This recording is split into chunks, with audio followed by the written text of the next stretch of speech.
Guys நாங்கள் வந்து கிளாஸில் யூடியூப் தெரியாமல் ஓப்பன் பண்ணி மாட்டிக்கிட்டோம். ரெஸ்பெக்ட் போடுவா இல்லாட்டி டியர் போடுவா. டியர் சத்யா டியர்லாம் போட்டேன்னா நம்மளை பிச்சு மேய்ஞ்சிருவாங்க.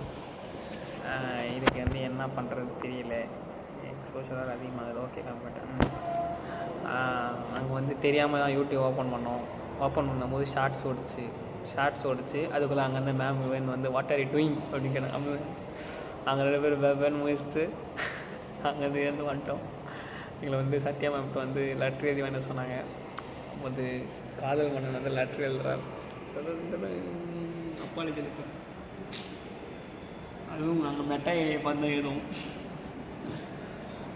ஏதாவது சொல்ல விரும்புறீங்களா சார்? ஏதாவது சொல்லுடா. தெரியாமல் தான் ஓப்பன் பண்ண வேணும்னு தான் ஓப்பன்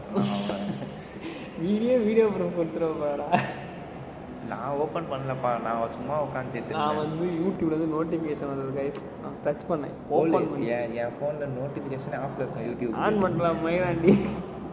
நோட்டிஃபிகேஷன் தெரியாமல் வந்தது கைஸ். நான் கிளிக் பண்ணேன். ஓப்பன் பண்ணது ஒரே ஒரு ஷார்ட்ஸ் தான் ஓடிச்சு. அவ்வளோதான். அந்த ஷார்ட்ஸும் பாதியாக ஓல நெட்டில் நின்று போச்சு. அதை மாற்ற ஒரு 5 நிமிஷம் தான் போராடிக்கிட்டு இருந்தோம் நாங்கள். அது வந்து ஷார்ட்ஸே ஓடலை. சரி ஓடாத ஷார்ட்ஸ் என்ன அப்படியே நின்றுருந்தோம். இத்தனைக்கும் நாங்கள் ஃபோனை தொடக்கூட இல்லை. அங்கே ஓரமாக நின்று ஒரு யூடியூப் பார்க்குறவன் ஃபோனை என்ன பண்ணுவான், எடுத்து இப்படி கையில் இப்படி வச்சு அப்படி கீழே வச்சு பார்ப்பான். இல்லை இப்படி வச்சு இல்லை மாட்டினாலும் பரவாயில்ல கெத்தாக வாட்டர் பாட்டில் மேலே சாய்ச்சி பார்ப்பானா? சொல்லுங்கள், நீங்களே சொல்லுங்கள்.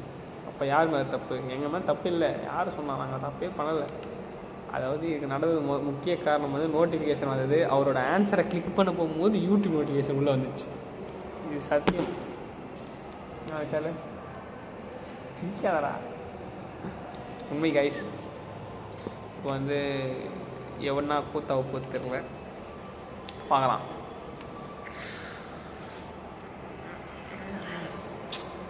அவங்க திடீர்னு வந்து வாட் ஆர் யூ டூயிங்னு கேட்கும்போது என்ன பேசுறதே தெரில. 2 பேரும் அவன் சிரிக்கிறான். அவனை பார்த்து எனக்கு சிரிப்பு வந்து 2 பேர் நின்னோம். ரீசன் நம்ம கேட்டாங்க, சொன்னோம். அனுப்பிச்சி விட்டாங்க. வெளில வந்துட்டோம். இன்னும் பண்ணலை கழிச்சு உள்ளே போவோம். இதை தெரியாமல் ஓப்பன் ஆகிடுச்சு. இதெல்லாம் ஒரு மேட்ருன்னு லெட்ரு சொல்கிறோம். காலேஜ் இது குப்பை காலேஜ் தெரியாமல் வந்து சேர்ந்துட்டேன். உண்மையிலே தெரியாமல் வந்துட்டு சேர்ந்துட்டேன். இந்த காலேஜ் மட்டி காலேஜ். நான் அது பரவாயில்ல, இங்கேருந்து வந்தேன். இவனுன்னா எந்தெந்த கோடியிலேருந்து இந்த காலேஜ் வந்து சேர்றானுங்க. இவனோட மட்டி. ஓகே கைஸ், லெட்ரு எழுதிட்டு நாங்கள் உள்ளே போகிறோமா இல்லையான்னு அடுத்த ஸ்டோரியில் சொல்கிறோம். பாய் சொல்கிறேன்.